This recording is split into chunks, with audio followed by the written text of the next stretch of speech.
नमस्कार, मैं हूँ Sonal Goyal, IAS officer 2008 batch. आप सभी के सामने आज मैं काफ़ी दिनों बाद इस लाइव सेशन में आई हूँ। Hope my all dear friends you are staying healthy, you are fine. आप सब लोग खुश हैं, स्वस्थ हैं। काफ़ी दिनों बाद मैं आज इंस्टाग्राम लाइव सेशन से आपके साथ जुड़ पा रही हूँ। बहुत अच्छा लगता है जब मैं इस तरीके की सेशंस के माध्यम से आप सभी के साथ, विशेष रूप से जो हमारे देश की युवा शक्ति है उनके साथ जब जुड़ती हूँ तो मन में एक नई ऊर्जा और एक नया विश्वास और नई प्रेरणा मुझे भी मिलती है। तो आप सभी का आज इस लाइव सेशन में हार्दिक अभिनंदन, स्वागत।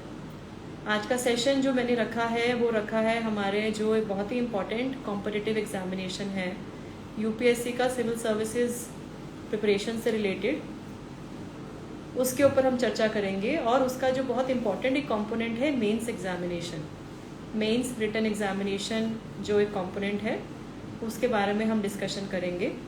फ्रेंड्स, आपसे मेरी एक रिक्वेस्ट है कि कुछ व्यूअर्स जो हैं वो लाइव वीडियो में जुड़ने के लिए रिक्वेस्ट भेज रहे हैं, तो वो एक्चुअली ज़रूरत नहीं है, क्योंकि आप जैसे ये मेरा ओपन पेज है, तो जैसे मैं आप लोगों के साथ जुड़ गई हूँ तो इसके लिए मुझे किसी की भी रिक्वेस्ट अप्रूव करने की आवश्यकता नहीं है। ये आप सभी लोग देख सकते हैं। और आपके जो कमेंट्स हैं, अगर कोई क्वेश्चंस हैं तो आप कमेंट बॉक्स में लिख दीजिए। मुझे जितना समय मिलेगा towards the end, last 10-15 minutes, मैं उन सब के क्वेश्चंस को लेने की कोशिश करूँगी।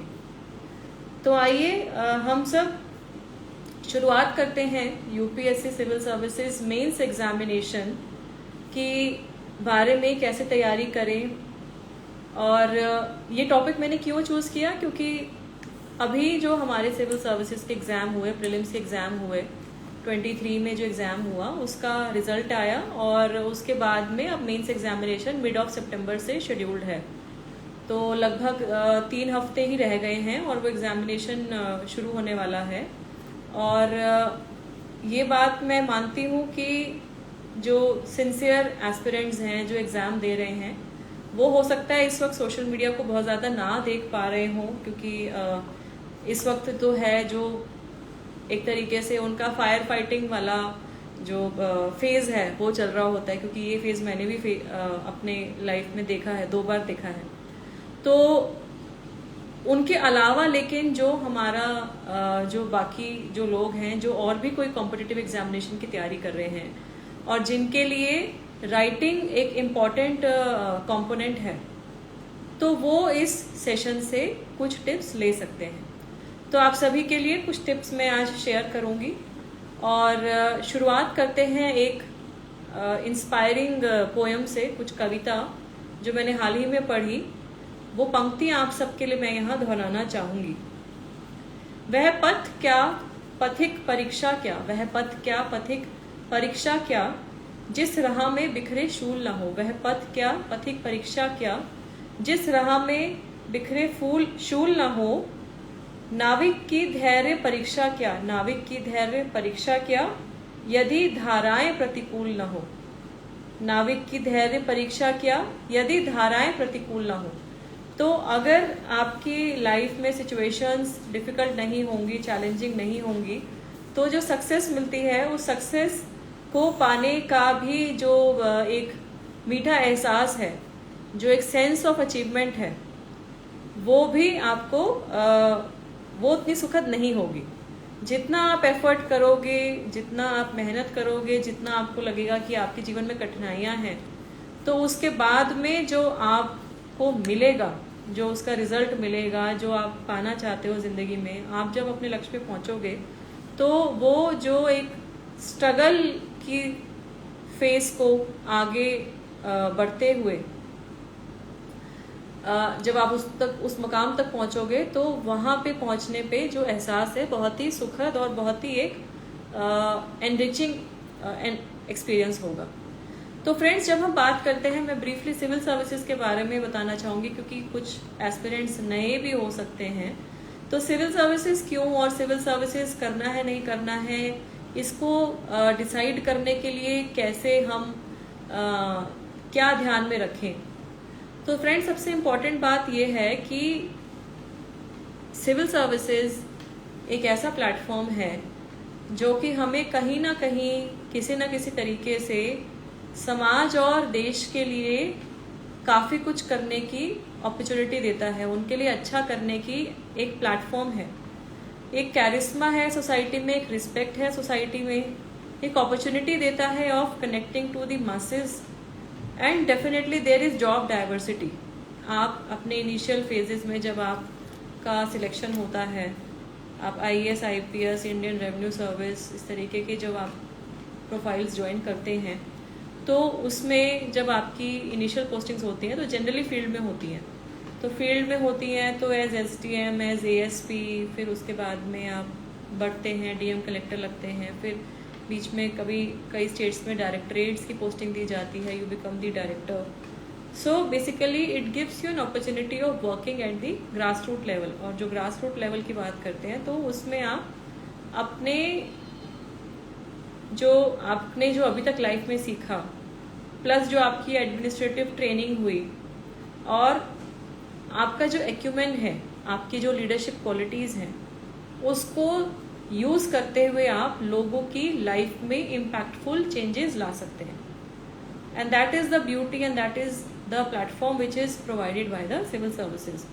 सो basically working at the grass root level and bringing an impact in the lives of people which are of a long term nature, long term basis, ये सब सिविल सर्विसेज के माध्यम से हम कर सकते हैं। और सिविल सर्वेंट्स जितनी भी सर्विसेज हैं, they are always at the forefront whenever we are talking about any disaster, handling any emergent situation, any crisis situation in the country, they are always in the forefront। हमने recently ये भी देखा जब India में कोविड-19 pandemic की wave आई तो किस तरीके से सिविल सर्विसेज ने, of course the health department, health workers, paramedical staff, उन्होंने दिन रात काम किया without taking any breaks, they worked tirelessly. But हमारी जो एडमिनिस्ट्रेटिव मशीनरी थी, offices, private offices turn digital, work from home आया, बट गवर्नमेंट को तो काम करना पड़ा, फिजिकल काम करना, उन्होंने काम किया और बहुत ही अच्छे तरीके से। There were no standard operating procedures, but then we also devised new ways and we as a team we stood against the challenge and we face the challenge with the resilience. तो वही important है civil services की जो beauty है। तो they are always at the forefront और इसके साथ साथ आपको एक फीलिंग ऑफ कंटेंटमेंट, एक फीलिंग ऑफ सेटिस्फैक्शन ये सर्विस देता है। लेकिन इसके साथ साथ कॉन्स क्या हैं, इसके साथ साथ एसोसिएटेड रिस्क क्या है? तो रिस्क है कि पॉलिटिकल इंटरफेरेंसेस हैं, फ्रीक्वेंट ट्रांसफर्स हैं। तो अगर ट्रांसफर्स होते हैं तो आपकी खुद की लाइफ के साथ साथ आपकी family life, your parents, your kids, your spouse, तो उन सब का भी लाइफ पे इम्पैक्ट आता है।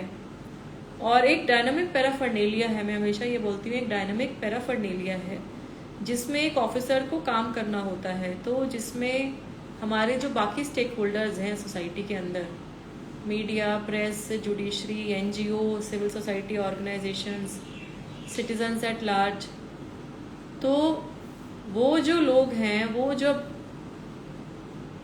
आपके साथ इंटरेक्ट करते हैं तो it also affects your decision making. And now when we are talking about activism, तो सोशल मीडिया का भी बहुत ज़्यादा इन्फ्लुएंस देखने को मिल रहा है। तो कहीं ना कहीं वो पॉजिटिव बात भी है, लेकिन कभी कभी जो चीज़ें हैं वो आउट ऑफ द प्रोपोर्शन भी ब्लो हो जाती हैं। So therefore what is required is to handle the things very sensitively. वो इम्पॉर्टेंट है कि हम उसको किस तरीके से डेलिकेटली हम सिचुएशंस को फेस करें, उनको हैंडल करें। तो ये तो फ्रेंड्स ये हो गए कि आप सिविल सर्विसेज में क्यों आना चाहते हैं। इस डिसीजन को सोच समझ के लें कि आपको लोगों के लिए काम करना है, समाज के लिए काम करना है, अपने देश के हित के लिए अपना कंट्रीब्यूशन देना है। और जब आपको लगता है कि हाँ आपको इसमें आना चाहिए, then there is no looking back, then you have no option than to start preparation. तो मैं आज पूरी प्रिपरेशन स्ट्रैटेजी पे तो नहीं बात करूंगी, क्योंकि जो हमारा जो टॉपिक है वो मेंस के ऊपर है, लेकिन अगर मोटा मोटी बात करें तो सबको बताना चाहूँगी ब्रीफली कि 3 स्टेजेस होती हैं सिविल सर्विसेज जो यूपीएससी एग्जाम कंडक्ट करता है, prelims, mains and interview. Prelims is 100% objective and mains is 100% subjective और interview is the personality test. तो फ्रेंड्स, इसमें जो सबसे इम्पोर्टेंट चीज़ है ध्यान रखने की, जो प्रीलिम्स है वो ऑब्जेक्टिव है, तो उसमें जो है आपके कुछ क्वेश्चंस अटेम्प्ट हो जाएंगे बाय वे ऑफ एलिमिनेशन। मतलब फॉर एग्जांपल अगर कोई क्वेश्चन आया, अगर आपको उसका 100% आंसर नहीं भी पता है but you have a rough idea, तो आप बाय वे ऑफ एलिमिनेशन कि सपोज ये 2 चॉइसेस तो हो ही नहीं सकती, उनको काट दिया और उसके अलावा 2 ऑप्शन बची है, तो उसमें by your hunch, by your understanding about the topic आप अपना माइंड अप्लाई करके उनको अटेम्प्ट कर सकते हो। डेफिनेटली एक जो डिसएडवांटेज हुई वो नेगेटिव मार्किंग की तो है, लेकिन वो वही है कि यूपीएससी का जो एग्जाम का पैटर्न है, they keep on changing very regularly and they always have that element of competition in built, that element of competition is always there. ठीक है, तो वो इसीलिए कुछ ना कुछ चेंज होता रहता है। तो वो हो गया इसका हमारा प्रीलिम्स की। मेंस जो है दैट इज 100% सब्जेक्टिव। तो सब्जेक्टिव होने की वजह से इम्पॉर्टेंट ये है कि जो आपको पता है उसको आप अच्छी तरह से लिख पाओ। जो नॉलेज आपके पास है अगर आप उसको अच्छे से कम्युनिकेट नहीं कर सकते हो तो आपके मार्क्स अच्छे नहीं आएंगे। और जो पूरा हमारा जो सिलेबस, हमारा जो मार्किंग पैटर्न है, तो उसमें prelims is only qualifying. Prelims में जो सब्जेक्ट होते हैं जिसमें सीसेट का जो है जीएस है और एक मेंटल एबिलिटी के ऊपर जो पेपर है, मेंटल एप्टीट्यूड टेस्ट वाला जो पेपर है, so it is only a qualifying. But आपका सिलेक्शन में कहाँ किसके मार्क्स जुड़ते हैं? मेंस के और इंटरव्यू के। तो अगर मेंस और इंटरव्यू के मार्क्स जुड़ रहे हैं तो मेंस में हमारे 250 इंटू 7 1750 नंबर तो आपके टोटल में जुड़ रहे हैं। और इसके अलावा 2 सब्जेक्ट ऐसे हैं जो कि आपको लिखने हैं उनके, बट वो क्वालिफाइंग है, English and 1 vernacular language, 1 English and 1 vernacular language. ठीक है, तो जो 250 इंटू 7 है 1750, वो 1750 फ्रेंड्स वो सबसे इम्पॉर्टेंट है आपके सिलेक्शन में। आपका सिलेक्शन, आपके मार्क्स, आपकी रैंकिंग के बाद में कार्डर क्या होगा, ये बहुत इंपॉर्टेंट है mains. And then of course is the personality test. Personality test is 275 marks, जो कि उसके लिए बहुत ज़्यादा तैयारी तो नहीं कर सकते हैं, but definitely it tries to assess the overall personality and overall orientation of a candidate, of an aspirant, कि वो व्यक्ति सिविल सर्विसेज में क्यों आना चाहते हैं। राइट, सो अगर मैं एक ब्रीफली बात करूं कि हमारी स्ट्रैटेजी हम कैसे शुरुआत करें, एग्जाम की तैयारी कैसे शुरुआत करें। मेंस पे मैं अभी आती हूँ, 2 मिनट बाद में मेंस की तैयारी के ऊपर अब स्टार्ट करूंगी। तो अगर हम बात करते हैं कि ओवरऑल स्ट्रैटेजी क्या होनी चाहिए, तो फ्रेंड्स ओवरऑल स्ट्रैटेजी में सबसे इम्पोर्टेंट मैं ये बात बोलती हूँ कि आप ये मान के चलिए कि आपको 1 साल, जब आपको प्रीलिम्स अपीयर करना है तो उससे पहले 1 साल आपको तैयारी शुरू कर देनी है। और प्री से लेके इंटरव्यू तक भी ऑलमोस्ट 1 साल लग जाता है। प्री, मेंस और इंटरव्यू देने में भी ऑलमोस्ट 1 ईयर लग जाएगा। तो 2 साल तो आप फ्रेंड्स मान के चलो कि आपके लगेंगे। तो अगर मुझे नेक्स्ट ईयर प्रीलिम्स देना है, अगर मुझे जून 24 में प्रीलिम्स देना है, तो मेरा मई जून 23 में तैयारी मुझे शुरू कर देनी चाहिए। और वो तैयारी मतलब प्रॉपर तैयारी, ऐसे नहीं कि आप 2-3 घंटे पढ़ रहे हैं उसमें हो गया, नहीं, कम से कम 8 घंटे 10 घंटे आपको पढ़ना ही पड़ेगा।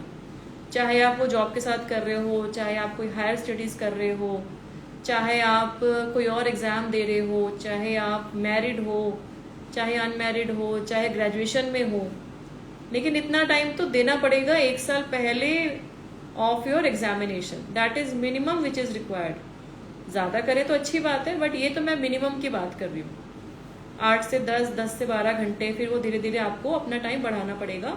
और जब आपका एग्ज़ाम बिल्कुल पास में आ जाता है, जब आप प्री दोगे फॉर एग्जाम्पल, मेंस दोगे, तब 13, 14, 15 घंटे, मतलब सिर्फ उतना ही टाइम डिडक्ट करना है जितना टाइम खुद को फ्रेश रखने में हमको चाहिए। You need time to relax, time to sleep, time to eat, time to have your mental peace. तो वो वाला टाइम को निकाल के जो बाकी जो टाइम है वो आपको अपनी से पढ़ाई में ही लगाना है।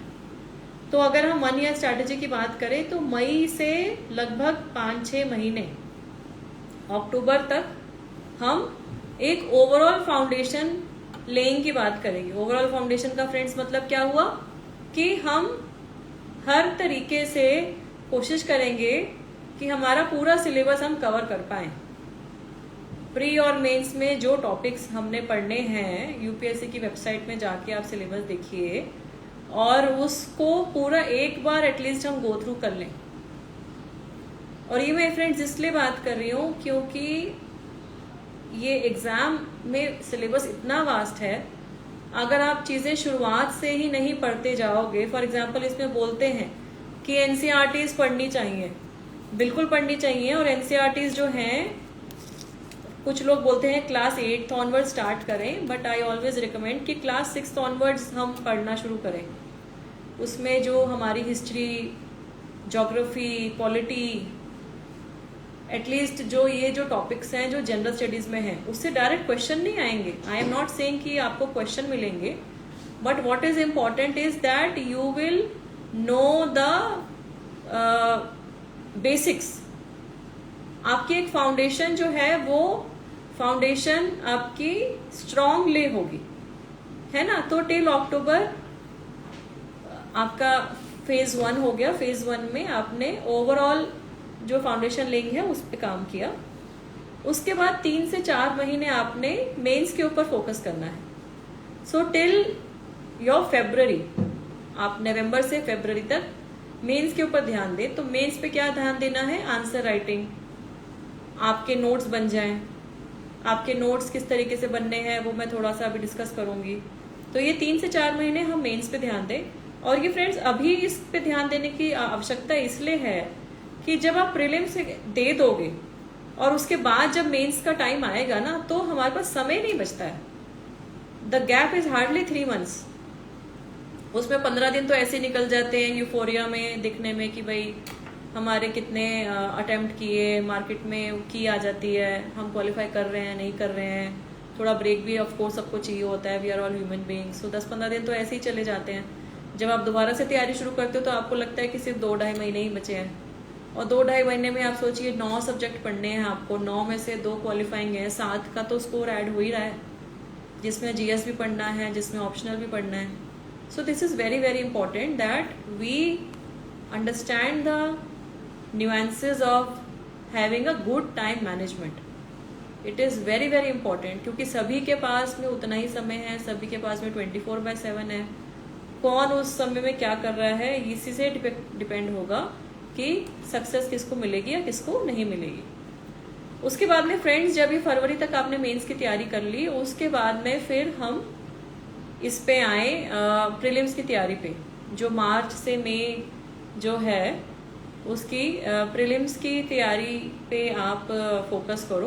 उसमें 13, 14, 15 घंटे जितना भी आपको टाइम मिल रहा है वो आप प्रीलिम्स में देखो और उसकी तैयारी करो। And then whence you are over with your prelims, then definitely go with the mains preparation, मतलब मेंस की जो रिवीजन है, ठीक है। और फिर जब आप मेंस दे दोगे उसके बाद ऑफ कोर्स थोड़ा सा फिर टाइम मिलता है। Then you have to start preparing for your interview personality test and mock interviews aspirants appear करते हैं, अपने कलीग्स के साथ में ग्रुप डिस्कशंस करते हैं। सो this is a very exhaustive process, a very long drawn process. So what is required is that we are conscious about our time, we are also conscious about what we are reading. आप क्या पढ़ रहे हो ये भी बहुत important है, और आप किस तरीके से अपने नोट्स बना रहे हो ये भी बहुत important है। Now friends, let me come quickly to the strategy part of the mains preparation, क्योंकि ऑलरेडी 15-20 मिनट हो गए मुझे सेशन स्टार्ट किए हुए। तो स्ट्रैटेजी में मेंस में देखिए 3-4 चीजें बहुत इंपॉर्टेंट हैं। एक तो ये है समझना कि ये एक सब्जेक्टिव टाइप पेपर है।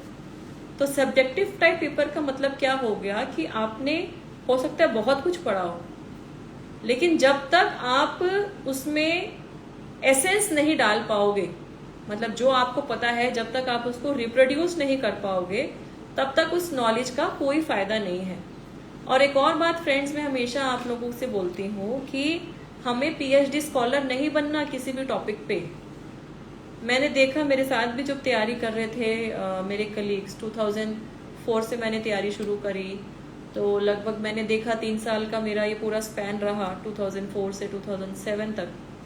तो मैंने देखा किस तरीके से लगे रहते हैं एस्पिरेंट्स, लगे रहते हैं, उनको लगता है कि एक ही टॉपिक पे बहुत ज़्यादा डिटेलिंग करनी है। फ्रेंड्स, मेरा ये मानना है कि हमें ये एग्ज़ाम क्लियर करना है, अच्छे मार्क्स से क्लियर करना है। तो किसी भी टॉपिक पे अनलेस एंड अनटिल बहुत ज़्यादा रिक्वायर्ड हो, we should not assume that we are suppose to do a research on that, या उसमें कोई पीएचडी थीसिस लिखने हैं। हमारे पास उसके बारे में इतना नॉलेज और मटेरियल होना चाहिए जो कि सपोज हमसे 10 मार्क्स में पूछें तो हम उसमें कुछ की पॉइंट्स लिख पाएं। अगर हमसे कोई 20 मार्क्स में पूछ रहा है तो हम उसमें कोई की पॉइंट्स लिख पाएं। That is important. It is not at all necessary that you are suppose to write the full thesis on that. Okay, so ये फ्रेंड्स ये चीजें इंपॉर्टेंट है। और मेंस के लिए एक चीज और बहुत इंपॉर्टेंट है कि जब हम प्री के बाद मेंस की तैयारी जब कर रहे होते हैं तो टाइम हमेशा कम रहेगा, because syllabus is actually so vast. So until you have notes which are readily accessible, मतलब आपके ऐसे कोई नोट्स हो, मैं ये नहीं कह रही कि आप पूरे पूरे अपने नोट्स बनाओ, it is up to you. Some people have some books which they are reading, some people take some coaching notes, कुछ अपने सीनियर्स के नोट्स लेते हैं, कलीग्स के साथ में पढ़ते हैं, ग्रुप स्टडी करते हैं। कुछ लोग हैं जो इंडिविजुअली पढ़ते हैं, जैसे मेरा जनरली इंडिविजुअल वाला था। मैं लेटर ऑन मैंने आंसर्स वगैरह की राइटिंग के लिए मैंने मॉक टेस्ट वगैरह ज्वाइन किए थे। तो अब उसमें इम्पॉर्टेंट क्या है कि आप जो पढ़ रहे हो वो मटेरियल ऐसा होना चाहिए कि आप जब इसको रिवाइज करोगे, जब आप फाइनली अपने मेंस एग्जामिनेशन से पहले से रिवाइज करोगे, तो आपके पास में की पॉइंट्स होने चाहिए। तो मैं अपना तरीका फ्रेंड्स आपके साथ शेयर कर देती हूँ। मैं क्या करती थी कि मैं सपोज कोई बुक पढ़ रही हूँ, सपोज हिस्ट्री पे कोई चैप्टर में पढ़ रही हूँ, तो उस चैप्टर में मुझे ये पता है कि ये इम्पोर्टेंट टॉपिक्स हैं, फिर उस टॉपिक पे आइडेंटिफाई कर लूं कि उस टॉपिक पे फॉर एग्जाम्पल अगर कोई क्वेश्चन पूछा जाएगा तो मेरे उसमें ये क्या होने चाहिए, की पॉइंट्स क्या होने चाहिए, what should be the key points when somebody is asking about that particular topic. तो उसके लिए मैं क्या करती थी कि मैं हर किताब पे अपना जो भी चैप्टर पढ़ रही हूँ उस पे मैं अपनी ना एक शॉर्ट स्लिप सी बना के, और मैं उस पे अपने हैंड रिटन मेरे वो सिनॉप्सिस रहता था और मैं उस पे बुक पे स्टेपल कर लेती थी। जनरली मैंने ऐसे ही किया कि जो मेरा मटेरियल मैं पढ़ रही हूँ, और अगर ऐसा होता था कि उसमें कुछ और कहीं से ऐड ऑन करना है तो फिर ऑफकोर्स मेहनत ज़्यादा लगेगी। तो आपके पास दोनों ही ऑप्शन है, या तो उस मटेरियल को भी साथ साथ आप उसमें लिख लें कि उस बुक का ये वाला पेज नंबर है, या तो ये लिख लें कि भाई सपोज मैंने एक्स बुक से ये वाला पढ़ लिया तो इसके अंदर अगर वाई बुक में इसके बारे में इस वाले पेज पे इंफॉर्मेशन अच्छी है तो या तो वहीं पे लिख लें, या फिर ये भी कर सकते हैं कि आप उसका सिनॉप्सिस बना के भी लिख लें, या तो पेज नंबर डिटेल्स डाल लें ताकि आप बाद में उसको खोल के भी रिवाइज कर सकते हो, या फिर उसकी जो सिनॉप्सिस है, शॉर्ट सिनॉप्सिस है, वो यहीं पे लिख लें, है ना। सो बिकॉज ये भी होता है कि हमारा एक मटेरियल कई बार सफिशिएंट नहीं होता and you like to supplement, because competitive exam है। तो इसमें यही सबकी कोशिश ये रहती है कि भाई हमारा बेस्ट हो।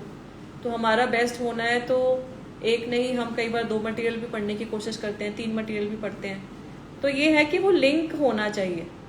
ऐसा नहीं हो कि आप एक पढ़ रहे हो फिर आप दूसरा खोल के देख रहे हो फिर आप तीसरा देख रहे हो। सो बेसिकली टॉपिक वाइज उसकी लिंकेजेस भी वेरी इंपॉर्टेंट, ठीक है। और देन योर आंसर राइटिंग, जो मैं अब बात बोलूंगी वो आंसर राइटिंग के ऊपर है। आंसर राइटिंग का मतलब क्या हुआ कि आपको इशू के बारे में पता है लेकिन आप अगर उस पर लिख नहीं पा रहे हो, ढंग से लिख नहीं पा रहे हो, तो उसका फायदा ही नहीं है। क्योंकि जो 3 घंटे हमें एक पेपर में मिलते हैं उन 3 घंटों में लिमिटेड जो क्वेश्चंस हैं उन सारे ही क्वेश्चंस को अटेम्प्ट अगर आप नहीं कर पाओगे then definitely you are losing out.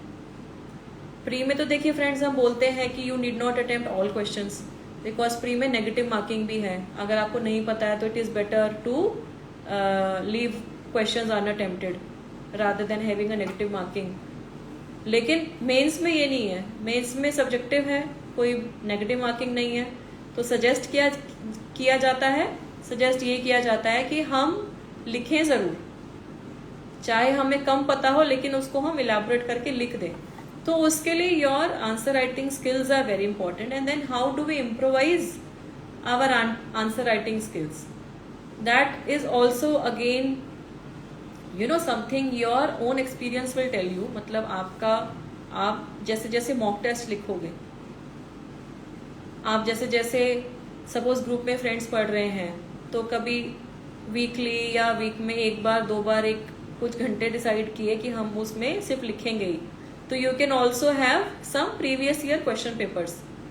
Friends बहुत ज्यादा पुराने क्वेश्चन पेपर नहीं पढ़ने चाहिए, पिछले 2 से 3 साल मैक्सिमम, 2 से 3 साल के लिए जो क्वेश्चंस आए हैं वो क्वेश्चन करना सफिशिएंट है।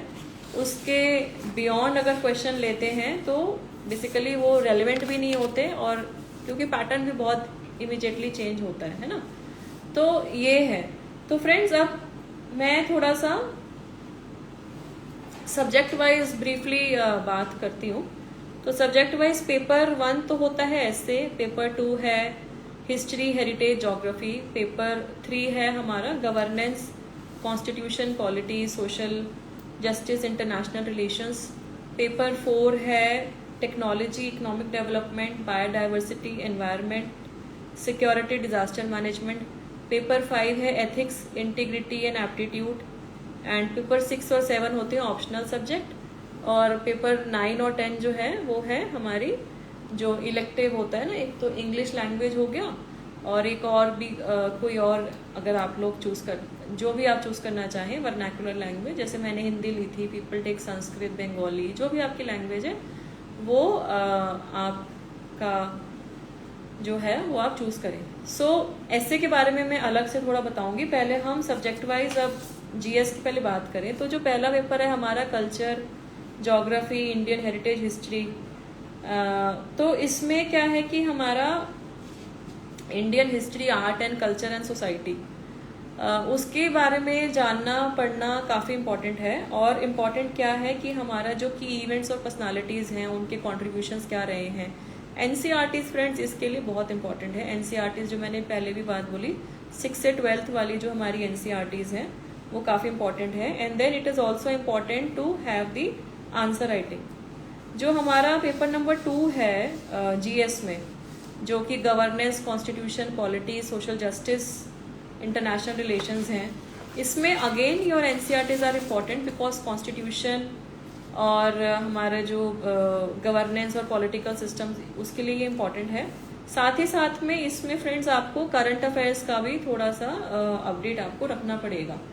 And then again the paper which is paper number 3 which is relating to your technology, economic development, biodiversity, environment, disaster management. तो इस टॉपिक में तो जो टॉपिक यूपीएससी के सिलेबस में मेंशन्ड है उससे रिलेटेड आई वुड सजेस्ट कि हमारे जो फॉर एग्जांपल कुछ एडवांसेस हैं टेक्नोलॉजी में, एनर्जी सेक्टर में, एग्रीकल्चर में, डिजास्टर मैनेजमेंट, सिक्योरिटी में। अब जैसे फॉर एग्जांपल अभी रिसेंटली कल ही हमारे देश ने इतनी लैंडमार्क अचीवमेंट करी, जो हमने चंद्रयान 3 मिशन प्राउडली हमने अचीव किया।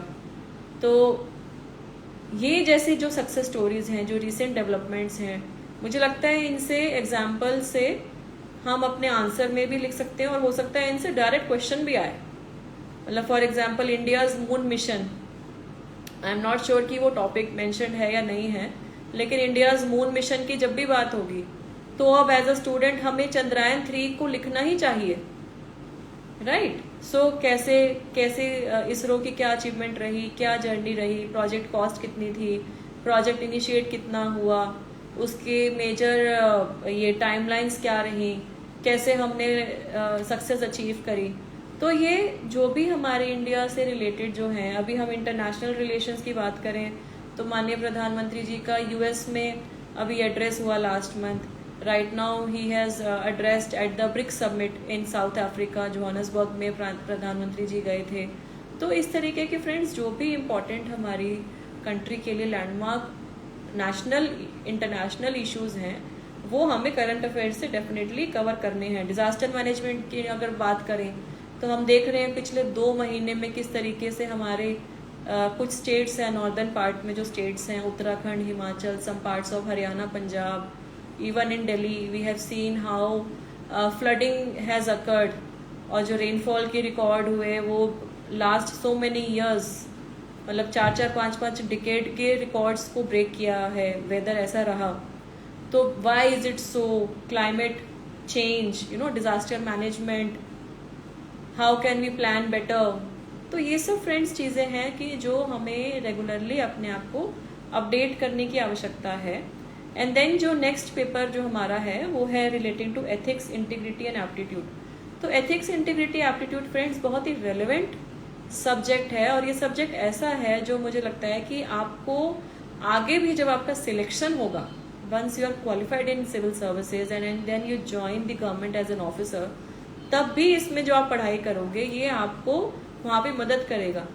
मैं अपने पर्सनल एक्सपीरियंस से फ्रेंड्स बताती हूँ कि जब मैंने एग्जाम दिया था तो 2006 में फर्स्ट अटेम्प्ट दिया, 2007 में मैंने सेकेंड अटेम्प्ट दिया और मेरा सिलेक्शन सेकेंड अटेम्प्ट में हुआ था। तो हमारे टाइम में प्रीलिम्स में भी एक ऑप्शनल था, एंड प्रीलिम्स में एक ऑप्शनल था और फिर मेंस में हमारे 2 ऑप्शनल थे। तो मेरा जो प्रीलिम्स में ऑप्शनल था, फर्स्ट ऑप्शनल मेरा वो था कॉमर्स, क्योंकि मैं कॉमर्स की स्टूडेंट रही हूँ और मैं उस वक्त CS कर चुकी थी, कॉमर्स ग्रेजुएशन कर चुकी थी और मैं LLB कर रही थी, तो मेरा रुझान था। और मैंने साथ में जो ऑप्शनल लिया था वो लिया था मैंने पब्लिक एडमिनिस्ट्रेशन। तो पब्लिक एडमिनिस्ट्रेशन मैंने फ्रेंड्स इसलिए मैंने लिया, मुझे ये लगा कि एक तो उसका जो सब्जेक्ट है, जो उसके टॉपिक्स हैं वो इतने अपीलिंग मुझे लगे कि जब मेरा अगर कभी सिलेक्शन हुआ तो मुझे पता लगेगा कि मुझे किस तरीके से अपनी डिसीजन मेकिंग लेनी है, किस तरीके से काम करना है। उसमें बहुत सारी ऐसी चीजें थी, वेबेरियन ब्यूरोक्रेसी, मतलब ब्यूरोक्रेसी कैसे इवॉल्व हुई, क्या उसके प्रिंसिपल्स हैं, एडमिनिस्ट्रेटिव लॉ कैसे डिजाइन हुआ, what are the tenets of administrative law, public policy making, public policy formulation. So all this I felt are very important even if I qualify civil services. और एक secondary तो कारण ये भी था कि उसमें जो टॉपिक्स थे वो मुझे इंटरेस्टिंग भी लगे और उनका ओवरलैप भी था with the topics in general studies, क्योंकि पॉलिटी और कॉन्स्टिट्यूशन और वो सब उसके अंदर पब्लिक एडमिनिस्ट्रेशन में भी पढ़ना पड़ता है, और उसमें कुछ टॉपिक्स लॉ से भी ओवरलैप थे।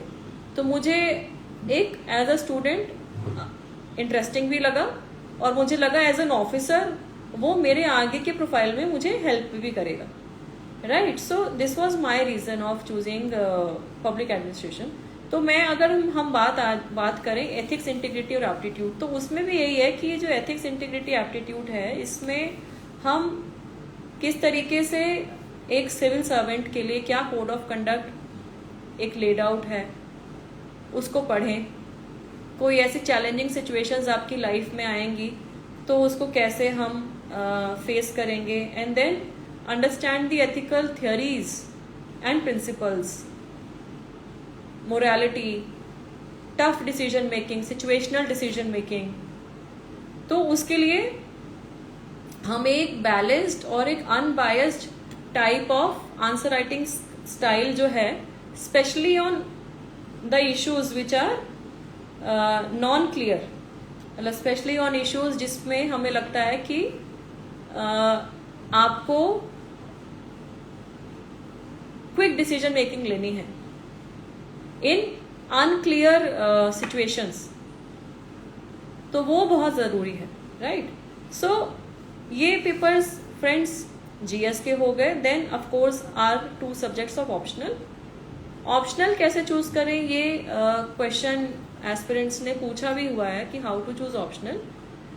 तो फ्रेंड्स ऑप्शनल देखिए, एक तो इजी होता है कि अगर आपका जो सब्जेक्ट ग्रेजुएशन में आपने लिया, तो अगर आप वो लेते हैं तो उसमें थोड़ा सा एक एडेड एडवांटेज है कि आपने क्योंकि ग्रेजुएशन तक उसको पढ़ लिया तो एक बेस बन जाता है उसमें। लेकिन बाई चांस आपको लगता है कि आपका ग्रेजुएशन में कोई सब्जेक्ट ऐसे था, for example I have seen many aspirants of science background, engineering background, they don't opt for optional of science, engineering, medical, they change it to humanities or they change it to any neutral subject। तो अब उसमें क्या है कि हमें 2-3 चीज़ें हैं optional decide करने के लिए, कि एक तो ये कि उसमें आपका इंटरेस्ट है या नहीं। सबसे इम्पोर्टेंट बात कि वो आप मान लीजिए कि वो आपको सब्जेक्ट 2 साल कम से कम पढ़ना है, तो आपका उसमें इंटरेस्ट है या नहीं। If you have interest, very good. Interest के अलावा अब क्या चीज़ें हैं इंपॉर्टेंट, कि उस पर स्टडी मटेरियल है या नहीं, स्टडी मटेरियल अच्छा अवेलेबल है। उसके अलावा क्या आप सेल्फ स्टडी करोगे या कोचिंग ज्वाइन करोगे। I never recommend any coaching institute. मेरे से एस्पिरेंट्स पूछते भी हैं कि कहाँ कोचिंग अच्छी है। तो फ्रेंड्स बात यह है कि कोचिंग लेनी है नहीं लेनी है वो भी आपका पर्सनल डिसीजन है, और साथ ही साथ में सबके लिए ये संभव भी नहीं होता कि आप कोचिंग लें, right. So what is important is that आपका जो मटेरियल है वो अच्छा अवेलेबल होना चाहिए, प्लस एक थोड़ा सा पैटर्न हम स्कोर का भी देख लें कि उसमें मार्क्स आते हैं नहीं आते हैं, किस तरीके से हमारा स्कोरिंग पैटर्न है। But most important I always feel for choosing optional is the interest. आपका उसमें एप्टीट्यूड डेवलप होना चाहिए, आप उसको इंजॉय करना है बेसिकली, है ना। सो वो ऑप्शनल है। And then once you are choosing your optional, then जो हमारी जीएस की स्ट्रैटेजी है वही मोटा मोटी ऑप्शनल पे भी रहेगी। बट इसमें ऑप्शनल में थोड़ा क्या है कि इसमें करंट अफेयर्स हर सब्जेक्ट में उतने ज्यादा नहीं होते हैं। देर आर सम सब्जेक्ट्स जिसमें कि करंट अफेयर्स आपको अपडेशन ज्यादा रिक्वायर्ड होगी।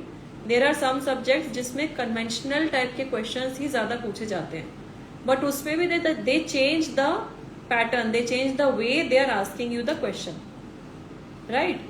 And then one paper which I left in the beginning was the essay।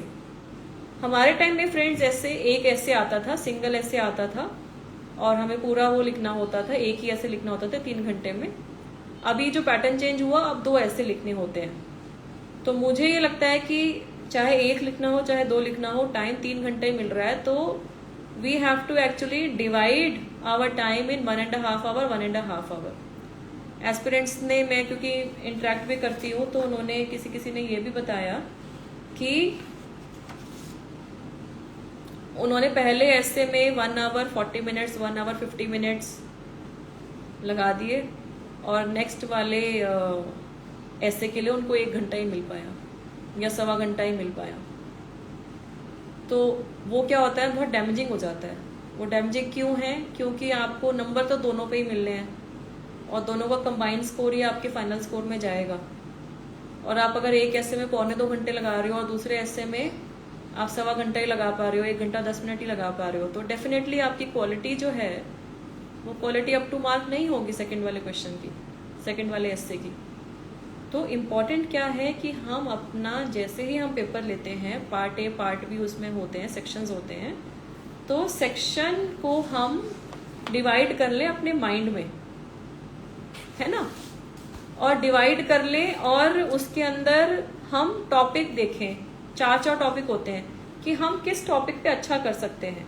So understanding the essay topic is very important. And once you are through कि ठीक है हमने ये वाला टॉपिक चूज कर लिया, तो उस पर ब्रेनस्टॉर्मिंग करना बहुत जरूरी है। मतलब before we actually attempt the essay, what is important is that you make a structure of the essay, है ना। उसका स्ट्रक्चर लेआउट क्रिएट करना ज्यादा इंपॉर्टेंट है, और वो जो स्ट्रक्चर ऑर्गेनाइजेशन है उसी से ही आपकी जो है ना पैराग्राफिंग आएगी।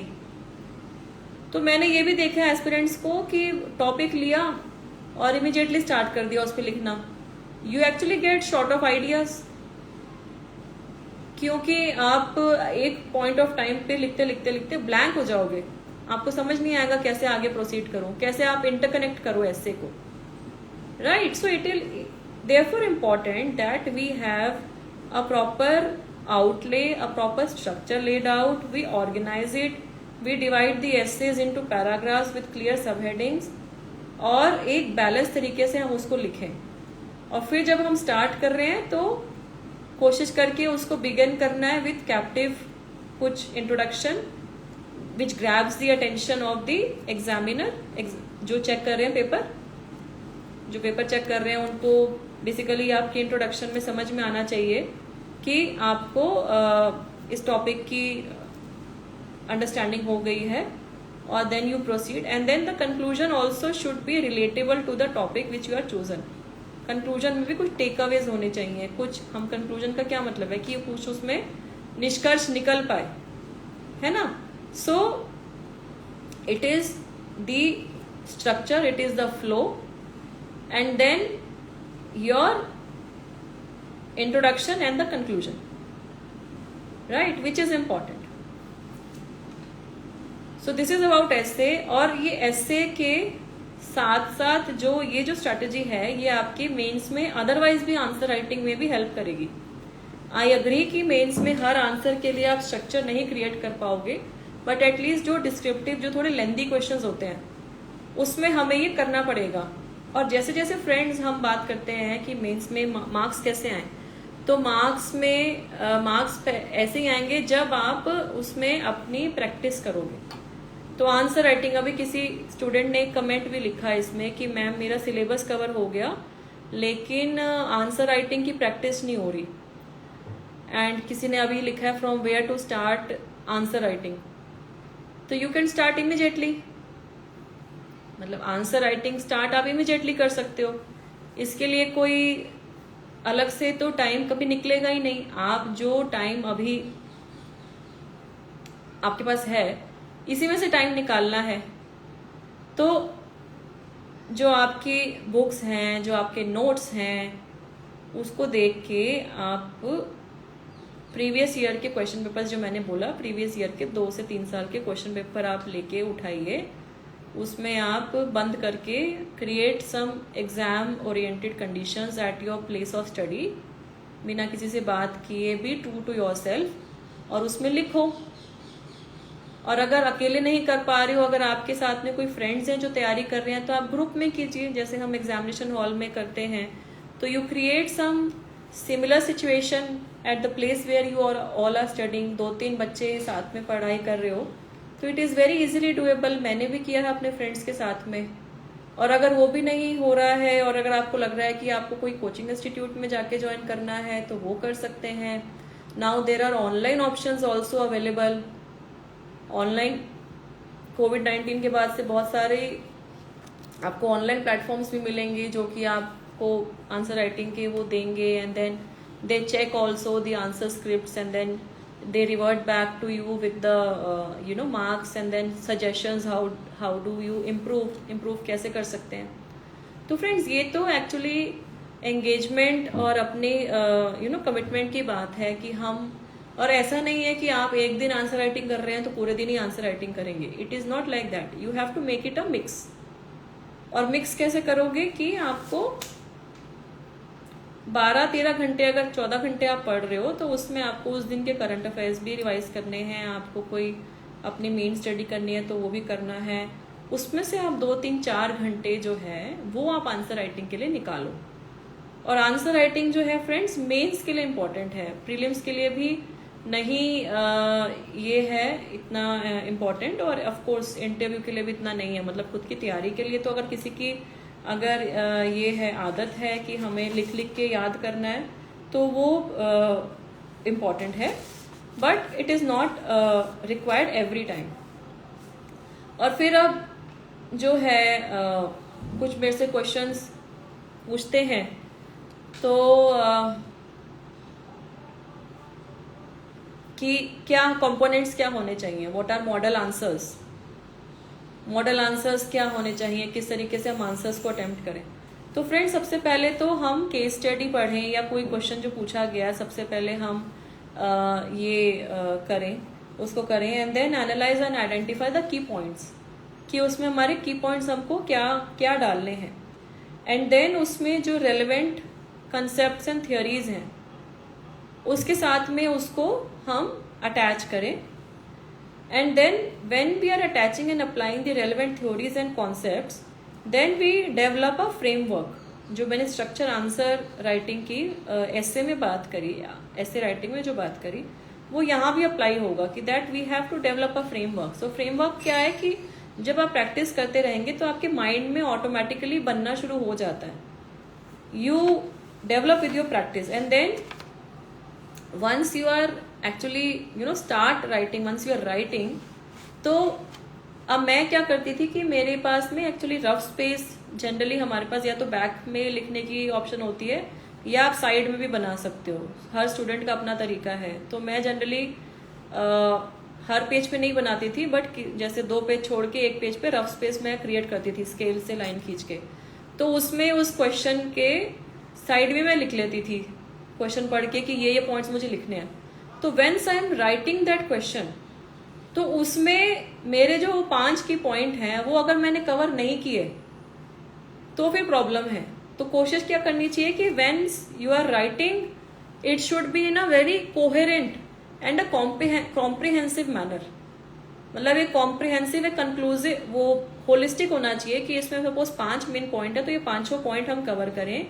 और उसके लिए आपकी इसलिए क्या इंपॉर्टेंट है, टाइम मैनेजमेंट, क्योंकि 3 घंटे ही मिले हैं आपको भी, 3 घंटे ही सबको मिले हैं। उन 3 घंटों में ही आप क्वालिटी कैसे लाएंगे, अपना एज कैसे लाएंगे, ये जरूरी है ध्यान में रखना, right. So therefore for answer writing what is important is understand the question, understand the key study, identify the key points, make a structure, make a draft. उसके साथ में जो रेलिवेंट कोई की पॉइंट्स हैं, कोई रेलेवेंट थ्योरीज है, कोई कॉन्सेप्ट्स हैं, कोई रिसेंट कोई डेवलपमेंट हुई, कोई करंट अफेयर रिलेटेड कुछ उसमें है तो वो डालना है, उसको एक रफ स्ट्रक्चर सा बना लिया। Then once you are starting, your framework should be guiding you, और उसमें वो सारे पॉइंट्स इंक्लूड करने हैं।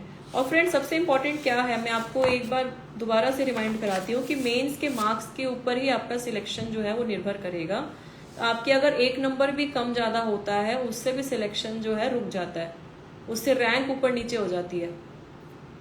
मतलब हमारे बैच में देखा मैंने कि इंटरव्यू में तो डिफरेंस ज़्यादा नहीं होता, बट 1-1 नंबर मेंस में आंसर राइटिंग में ऊपर नीचे हुआ है, जिससे सिलेक्शन और रैंक में फ़र्क आ गया।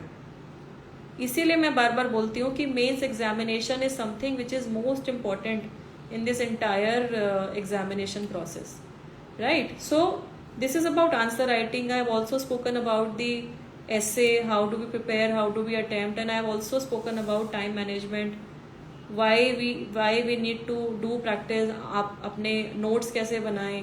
तो ये सब चीज़ें फ्रेंड्स इम्पॉर्टेंट रहती हैं जब हम मेंस की तैयारी की बात करते हैं। अब ऑलरेडी क्या है कि 50 मिनट्स के आसपास हो गए हैं, मैंने सेशन जब स्टार्ट किया। अब मैं 2-3 पॉइंट्स अपनी तरफ से और मेंस की प्रिपरेशन के लिए, या जो क्वेश्चंस इसमें, एक तो क्वेश्चन इसमें आया है ऑप्शनल को लेके, 2-3 क्वेश्चंस मेरे से इसमें कमेंट बॉक्स में आए। तो ऑप्शनल के बारे में मैंने बता दिया कि आपका इंटरेस्ट किस में है। अगर आप ग्रेजुएशन करने वाला ही सब्जेक्ट ले रहे हैं तो इट इज़ ईजियर, अगर आप नया सब्जेक्ट ले रहे हैं तो आपको उसमें उतना टाइम देना पड़ेगा। You should have interest to read that, to sustain that interest for at least 2 to 3 years, then is a good study material available. आप उसमें अपने आप को एक्सप्रेस कर पा रहे हो, ये सब चीज़ें हैं। ये सब चीज़ें, मार्क्स कैसे आते हैं, तो प्रीवियस 2-3 साल के क्वेश्चन पेपर को देख के आपको ध्यान में आ जाएगा, आपको समझ में आ जाएगा। देन किसी ने ये भी सवाल पूछा हुआ था कि इस कोचिंग नेसेसरी, और एक सवाल ये भी पूछा हुआ है कितने घंटे पढ़ाई करनी चाहिए, और किसी ने ये भी एक सवाल पूछा था कि when to start. So friends, when to start वाला क्वेश्चन तो ये है कि देयर आर 3 ऑप्शंस। कुछ एस्पिरेंट्स तो स्कूल से ही स्टार्ट करते हैं, कुछ एस्पिरेंट्स हैं जो कि कॉलेज से स्टार्ट करते हैं ग्रेजुएशन के टाइम से, and some start from there post graduation. जैसे मेरा जो केस था वो मेरा पोस्ट ग्रेजुएशन में मैंने किया, बेसिकली ग्रेजुएशन के बाद मैंने किया। तो आप किसी भी उससे स्टार्ट करो। My suggestion is that do not start very early, क्योंकि अगर आप बहुत जल्दी से स्टार्ट कर दोगे तो कहीं ना कहीं वो मोमेंटम जो सिविल सर्विसेज की तैयारी का जो बेसिकली हम मेंटेन करते हैं ना, कहीं वो डिस्टर्ब ना हो जाए, है ना। So that should not happen. And the second thing is that you will have your alternative careers also. So for example अगर स्कूल में हो तो स्कूल में अगर आप पूरा फोकस ही सिविल सर्विसेज पे आपको लगता है कि लगा देना है, तो आपकी जो और करियर अपॉर्चुनिटीज हैं उस पर फिर आप ध्यान नहीं कर पाओगे। और क्योंकि सिविल सर्विसेज एक ऐसा प्लेटफॉर्म है फ्रेंड्स जो कि 100% श्योर शॉट नहीं है, मतलब even after their best efforts many brilliant aspirants are not able to qualify. So therefore that kind of a balance is required. And I also talk to the students about plan B in their life कि for example अगर civil services में selection नहीं होता तो फिर हम क्या करेंगे। तो इसीलिए स्कूल और कॉलेज में जो आप पढ़ाई कर रहे हैं उस पर ध्यान ज़रूर दें, क्योंकि उसी से ही आपका जो प्लान बी का रास्ता है वो निकलेगा। उसी से क्या है कि हो सकता है कि आपको लगे कि आपका जो लाइफ में एम है, जो विजन है, जो आप बनना चाहते हो, वो आप इन तरीकों से जो है during your school and during your college time you can definitely have your strategy for your alternative career. So my suggestion is do not depend entirely on civil services preparation. Even though there are aspirants, every year there are candidates जो कि immediately graduation किया उन्होंने और उसके next year में वो civil services qualify किए हैं, तो that is commendable, but that percentage is very less. हर कोई नहीं कर पाता है। तो वही है कि रियलिस्टिक असेसमेंट आप अपना भी देखो, आप कितना टाइम फ्रेम लेके चल रहे हो, कितना टाइम आप लगाओगे। And then definitely if you are doing it after graduation, तो क्या ग्रेजुएशन के साथ में आप कोई और पढ़ाई ग्रेजुएशन के बाद कोई और पढ़ाई कर रहे हो पोस्ट ग्रेजुएशन की, या आप जॉब कर रहे हो, तो उसमें कितना टाइम सिविल सर्विसेज की तैयारी के लिए आप दे सकते हो। So all these are important factors once you are deciding कि आपको कब करना है, how many hours you can devote in a day, then how many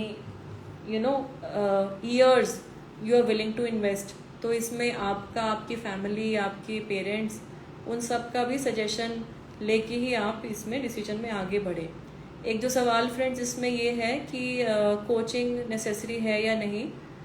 friends coaching के बारे में मैं बोलना चाहूँगी कि ज़रूरी नहीं है कि हम कोचिंग लें ही, it is a personal decision. कई बार क्या होता है कि हम जहाँ पे रह रहे होते हैं वहाँ अच्छी कोचिंग होती भी नहीं है, तो अच्छी कोचिंग नहीं है तो क्या है कि आप अननेसेसरी का अपना टाइम वेस्ट करोगे, मनी इज़ ऑल्सो इन्वॉल्व, तो फाइनेंशियल भी कंस्ट्रेंट्स होते हैं कई बच्चों के पास में।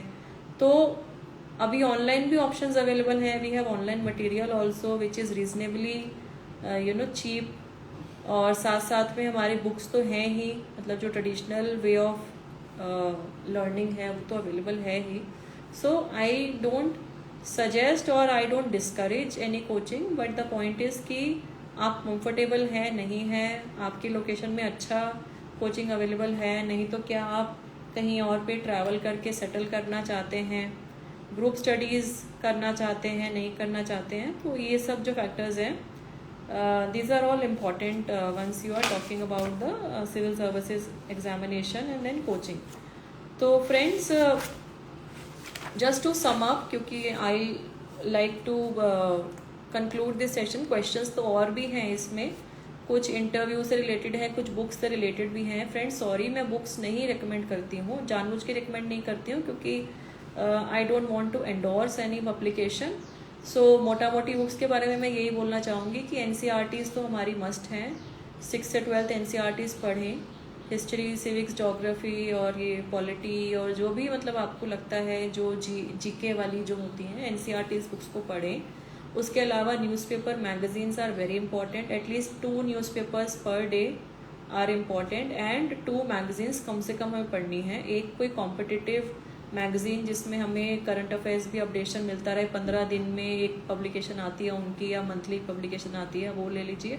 और साथ में कोई भी गवर्नमेंट की जो पब्लिकेशन है, फॉर एग्जांपल योजना, कुरुक्षेत्र, तो ये मैगजीन्स इम्पॉर्टेंट है करंट अफेयर्स के लिए, आपके न्यूज़पेपर्स इम्पॉर्टेंट हैं।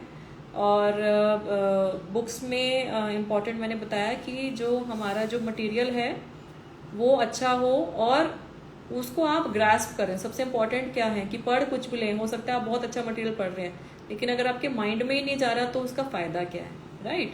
So therefore it is important. So friends, to sum up the mains preparation, what is important is that you understand the syllabus well in detail, then analyze and see the previous year question papers, create a study plan।